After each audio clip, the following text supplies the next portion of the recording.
Ukraine आज बर्बाद पार्यो, अमेरिकाले बर्बाद पार्यो। यसको एउटा श्रृङ्खला पृष्ठभूमि हामीले बुझ्न एकदमै जरुरी छ। जस्तो पहिले 2014मा सन् 2014मा युक्रेनमा निर्वाचित राष्ट्रपति याकुनोभिचलाई सडकबाट अवदस्त गर्न लगायो अमेरिकाले। अब त्यहाँबाट युक्रेनको यो चाहिँ खराब दिनको सुरुवात भयो।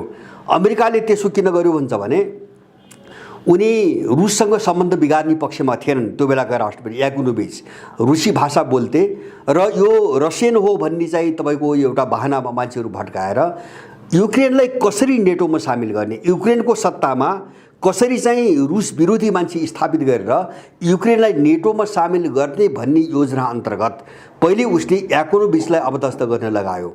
याकुनोभिचको अवदस्त भएपछि त्यही बहानामा क्रिमिया युक्रेनको हातबाट गयो। अनि त्यसपछि बोरिसिङको भन्ने राष्ट्रपति बने, उनी राष्ट्रपति बने। त्यतिले मात्र अमेरिकालाई पुगेन। किन पुगेन भन्छ भने उनी एउटा राजनीतिक पृष्ठभूमिका मान्छे थिए। यद्यपि युक्रेनको मामिलामा, क्रिमियाको मामिलामा उनले रुसको विरोध त गरे, तर उनी राजनीतिक मान्छे थिए। उनलाई विभिन्न खालका मुद्दाहरू लगाउन लगाएर पछाडि अमेरिकाले एउटा यस्तो पात्रलाई खडा गर्यो जो राजनीतिमा कहिल्यै पनि लागेको थिएन, अथवा जसको कुनै पनि राजनीतिक पृष्ठभूमि थिएन। जस्तो अहिलेको जो राष्ट्रपति छन् जेलेन्स्की, जो युक्रेनका राष्ट्रपति छन्, उनी सन् 2019सम्म विशुद्ध फिल्मी कलाकार हुन् र उनको एउटा फिल्मी चाहिँ तपाईँको कम्पनी नै छ। फिल्म निर्माण गर्ने एउटा कम्पनी छ। त्यो कम्पनीले फिल्महरू निर्माण गर्ने र चाहिँ त्यसलाई बेच्ने काम मात्रै गर्थ्यो। सन् 2018मा गठन भएको कम्पनी हो उनको फिल्म निर्माण कम्पनी। त्यसपछि एउटा सेलिब्रिटी, अहिलेको राष्ट्रपति एक खालको कलाकारिता क्षेत्रको सेलिब्रिटी हुन्, उनी राजनीतिक मान्छे थिएनन्। तर अब सिआइएले त्यस्तो पात्र छनौट किन गर्यो त भन्छ भने राजनीतिक सुझबुझ नभएको र भोलि प्रयोग गर्न सकिने त्यस्तो पात्रको चाहिँ तपाईको हिसाब किताब गरिकन उनी चाहिँ कलाकारिताको क्षेत्रमा स्थापित त थिँदै थिए र त्यसैलाई त्यही सेलिब्रिटी भन्ने जो शब्द प्रयोग हुन्छ, जस्तो नेपालमा पनि हामी सुन्छौँ त्यो शब्द, त्यसको आडमा एउटा चाहिँ अबुझ भिडलाई चाहिँ प्रयोग गरेर अथवा चाहिँ सेलिब्रिटीको पछाडि कुद्ने मान्छेहरूको एउटा जमातलाई प्रयोग गरेर उसले 2019मा चाहिँ जेलेन्स्कीलाई चाहिँ तपाईँको सत्तामा ल्यायो, राष्ट्रपति बनायो। र उनी राष्ट्रपति भएपछि युक्रेनले आफ्नो देश अथवा चाहिँ आफू नेटोमा सामेल हुने भन्दै एउटा आवेदन हाल्न लगायो अमेरिकाले। अमेरिकाको यो सबै उद्देश्य के थियो भन्छ भने रुसलाई जसरी पनि कमजोर बनाउने, रुसको सिमानामा गएर चाहिँ आफ्नो फौज राख्ने र सकेसम्म रुसलाई विभाजन गर्ने। यो खेल त्यसले पहिले पनि गरिसकेको थियो। जस्तो 1991 पछि जब सोभियत सङ्घको विघटन भयो त्यसपछि अमेरिकाले 2 पटक चाहिँ चेचेन विद्रोह गरायो। रुसमा ठुलो युद्ध भयो, हजारौंको सङ्ख्यामा मानिसहरू मारिए। यद्यपि चेचेन विद्रोह सफल भएन। पछि पुटिन सत्तामा आएपछि त्यसलाई दबाउन सफल भए।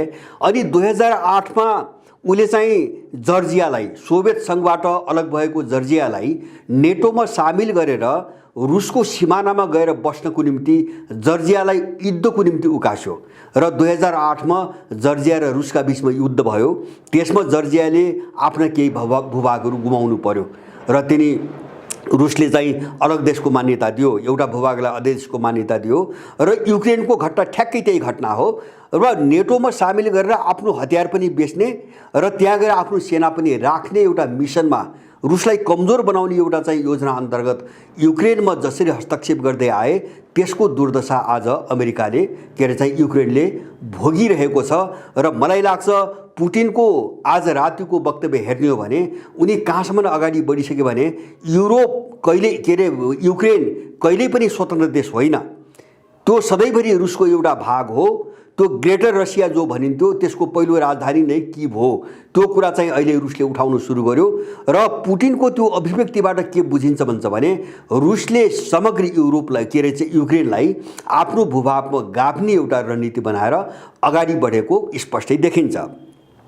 अब यहाँ हामी अलिकति जस्तो हामी कहाँ एमसिसीको चर्चा भइरहेछ, माने साम्राज्यवादीहरूले आफ्नो चाहिँ तपाईँको स्वार्थको निम्ति होइन नबुझ्ने मान्छेहरूलाई प्रयोग गरेर कसरी देश बर्बाद पार्छन्। एउटा उदाहरण अहिले नमुना चाहिँ युक्रेनको मैले भन्दै थिएँ। अब त्यहाँ के भयो भन्छ भने योभन्दा अगाडि अमेरिकनहरूले साह्रै ठुलो स्वरमा युक्रेनमा रुसले आक्रमण अहिले गर्छ, भोलि गर्छ, 16 तारिखमा गर्छ, 20 तारिखमा गर्छ, अथवा चाहिँ अर्को तारिखमा गर्छ, यस्ता भविष्यवाणी धेरै गयो।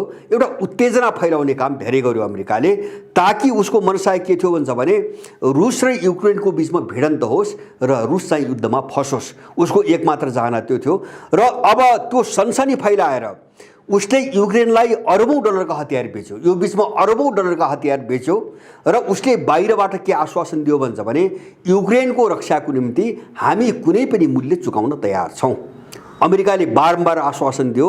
त्यही उक्साहटमा युक्रेनको राष्ट्रपति लागे र अहिले चाहिँ डोनेस्क र लुहानस्क जो दुईटा राज्य हो त्यसलाई अलग देशको मान्यता दिएर रुसले त्यहाँ शान्ति सेना पठाउने निर्णय गरिसक्यो र रुसी सेना अगाडि बढिसकेको अवस्था छ। अब यो बिन्दुमा आउँदा युक्रेनको राष्ट्रपति चिल्लाइरहेका छन्, हार गुहार मागिरहेका छन् युरोपियन युनियनसँग, अमेरिकासँग। युक्रेनलाई बचाऊ भनेर हार गुहार मागिरहेका छन्, तर कोही पनि अब युक्रेनलाई बचाउने पक्षमा मैदानमा आउनेवाला छैनन्। यो हामीले बुझ्नुपर्छ। जस्तो अमेरिकाले त्यसको जवाफमा दुईवटा साह्रै घिनलाग्दा चाहिँ तपाईँको निर्णयहरू गर्यो। एउटा निर्णय के गर्यो भन्छ भने डोनेस्क र लुहानस्क जो अहिले रुसले अलग देशको मान्यता दियो, अब त्यहाँ चाहिँ आर्थिक प्रतिबन्ध लगाउने अथवा चाहिँ कुनै पनि प्रकारको लगानी नगर्ने, हैन, एउटा अमेरिकाको घोषणा अहिले सुनेको घोषणा। र दोस्रो चाहिँ युक्रेनलाई बचाउने उसले जो आश्वासन, फोस्रा आश्वासन दिएको थियो, त्यसको जवाफमा चाहिँ उसले के भन्यो, अब चाहिँ रुस अगाडि बढेपछि भन्छ भने युक्रेनी राष्ट्रपति भागेर देशबाट बाहिर निस्क, हैन, रुसले मार्छ, अब बाहिर निस्क भनेर युक्रेनको राष्ट्रपतिलाई देश छोड्नको निम्ति उसले सल्लाह दिइरहेको छ र कहाँ राख्ने भनेर उसले सल्लाह गरिरहेको छ। भनेपछि अब युक्रेन जुन सङ्कटमा फस्यो नि, अब न त अमेरिकन सेना रुससँग लड्न अगाडि आउनेवाला छ, न चाहिँ तपाईँको पश्चिम युरोपको कुनै सेना रुससँग लड्न आउनेवाला छ, न नेटोको सैन्य गठबन्धन रुससँग लड्न आउनेवाला छ। उनीहरू कुनै पनि जोखिम मोल्ने पक्षमा छैनन्, किन रुस एउटा शक्ति राष्ट्र हो। साम्राज्यवादीहरूको नीति कमजोरमाथि आक्रमण गर्ने हो। जस्तो उनीहरूको शक्तिको ताकत भ्याउँथ्यो, उनले इराकमाथि गरे, अफगानिस्तानमाथि गरे, सिरियामाथि गरे, लिबियामाथि गरे, सोमालियामा गरे, हैन, यमनमा गरे, अब संसारभरि गरिरहेका छन्। तर रुससँग भेट्न उनीहरू आउँदैनन्।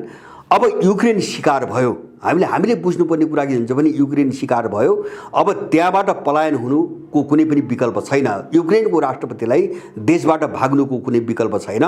अब हामीले यसको निष्कर्षलाई हामीले बुझौँ। जस्तो जब अमेरिकनहरू जोखिम लिएर कसैको निम्ति लड्दैनन्, जब पश्चिमी युरोपका देशहरू जोखिम लिएर कसैको निम्ति लड्दैनन्, उनको काम जब अर्कालाई उक्साएर त्यहाँभित्र घुसपेट गरेर आफ्नो स्वार्थ मात्रै पूर्ति गर्ने हुन्छ भने त्यस्ता दुष्ट शक्तिहरूको पछि लागेर आफू बर्बाद हुनुबाहेक कसैको हातमा केही पनि लाग्दैन।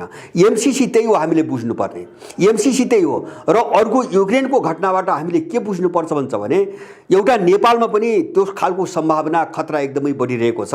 त्यसका लक्षण पनि धेरै देखा परे। उनीहरूले सेलिब्रिटी नामको एउटा प्रोजेक्ट चलाउँछन्, हैन, जस्तो विभिन्न क्षेत्रमा काम गर्नेहरूलाई सुनियोजित रूपमा उठाउँछन्, हैन, जसलाई कुनै व्यक्ति कलाकार क्षेत्रबाट उठाउँछन्, कुनै बौद्धिक क्षेत्रबाट उठाउँछन्, कुनै चाहिँ प्रशासनिक कर्मचारी तहबाट उठाउँछन् र एउटा हाई बनाएर, एउटा मिसनमा उनीहरूलाई हाई बनाएर त्यसका पछाडि एउटा जनमत खडा गर्छन्, त्यसको पक्षमा एउटा जनमत खडा गर्छन् र त्यो सेलिब्रिटी बनाइएको पात्रलाई आफ्नो मिसनमा प्रयोग गर्छन्। आज युक्रेन त्यही षड्यन्त्रमा फस्यो, हैन। जस्तो एउटा कलाकारलाई, कहिल्यै पनि राजनीतिक पृष्ठभूमि नभएको कलाकारलाई सेलिब्रिटीको नाममा राष्ट्रपति बनाउँदा र त्यो राष्ट्रपतिले विश्वको राजनीति नबुझ्दा जुन दुर्दशा युरोपको भयो, यस्ता सेलिब्रिटीहरू अगाडि राखेर अमेरिकनहरूले हाम्रो देशलाई बर्बाद पार्ने खतरा एकदमै विद्यमान छ। हामीले सुनिरहेका छौँ, मिडियामा पनि देखिरहेका छौँ। यहाँ सेलिब्रिटी भन्ने कतिपय कलाकारहरू यहाँ साम्प्रदायिक द्वन्द्व बढाउनुको निम्ति प्रयोग भइरहेका छन्, विभिन्न कार्यक्रममा प्रयोग भइरहेका छन्। अब उनीहरूले थुप्रै फन्डिङ गरेका छन्, हैन। कसैलाई चाहिँ तपाईँको एकदम हिरो बनाएर, हैन, जस्तो कतिपय मान्छेलाई CNN हिरो पनि घोषणा गरेर उनीहरूले सत्तामा पुर्याए। कसैलाई प्रशासनिक कर्मचारीहरूलाई उनले हिरो बनाउन खोजिरहेका छन् र आफ्नो मिसनमा प्रयोग गरिरहेका छन्। साम्राज्यवादको यो मिसनबाट हामी जोगिन एकदमै जरुरी छ। एउटा चाहिँ जस्तो एमसीसी जो आयो, एउटा त यसको रणनीति के हो होइन, युक्रेनमा जे देख्यौँ नेपाल त्यो फर्स्टै मात्रै हो। जस्तो भोलि एमसिसी अगाडि बढेर नेपाल चाहिँ यो ग्लोबल जो ध्रुवीकरण हो होइन, जो ब्लकमा विभाजित भइरहेछ र हुँदा अब युद्धको स्थिति नै आउने एउटा वातावरण बन्दै गइरहेछ, यसमा चाहिँ भोलि नेपाल फस्यो भने यहाँ सहयोग गर्न कोही आउनेवाला छैन। उनीहरू फसाउने हुन्, नेपाललाई फसाएर आफ्नो स्वार्थ पूर्ति हुँदासम्म उनीहरू त्यो काम गर्छन्। जब सक्दैनन् त्यसपछि अर्कालाई गाली गरे जस्तो यहाँबाट उनीहरू बाहिर निस्कन्छन्। अहिले युक्रेनमा त्यो युद्ध मोल्ने तपाईको इच्छा शक्ति कसैको पनि छैन, न अमेरिकाको छ, न चाहिँ युरोपका कुनै देशहरूको छ। बढीमा यिनीहरूले रुसमाथि नाकाबन्दी, मलाई त विश्वास छ रुसमाथि व्यापक स्तरको नाकाबन्दी लगाउने त्यो हिम्मत पनि यिनीहरूसँग छैन, त्यो ताकत पनि यिनीहरूसँग गुमिसकेको छ। त्यसकारणले गर्दाखेरि यस्ता साम्राज्यवादी शक्तिहरूबाट हामी जोगिन सकेनौँ र एमसिसी जस्तो एउटा खतरनाक जो एउटा सैन्य रणनीति छ, यसको अन्तर्यलाई हामीले ठिक ढङ्गले समयमा बुझ्न सकेनौँ भने हामीले यो दुर्दशा भोग्छौँ। हामीले बारम्बार भन्दै आएका छौँ कि हामी अर्को एउटा अन्तर्राष्ट्रिय शक्तिका विरुद्धमा एउटा साम्राज्यवादी शक्तिको मिसनमा प्रयोग भयौँ, यसको प्रतिकार गर्न सकेनौँ भने हामी त्यो दुईटा शक्तिको जो लडाइँको चक्रव्यूहमा फस्छौँ नि, त्यसको परिणाम नेपालले के भोग्नु पर्ने हो अथवा नेपालले के भोग्छ भन्ने कुरा त्यो भोलिको तस्बिरले देखाउँछ। तर हामी सबै नेपालीहरू त्यस्तो अवस्था आउनुभन्दा अगाडि यस्तो षड्यन्त्र गर्ने जो आततायी शक्तिहरू छन्, जो साम्राज्यवादी शक्तिहरू छन्, यिनीसँग होसियार हुनु नै बुद्धिमानी हो।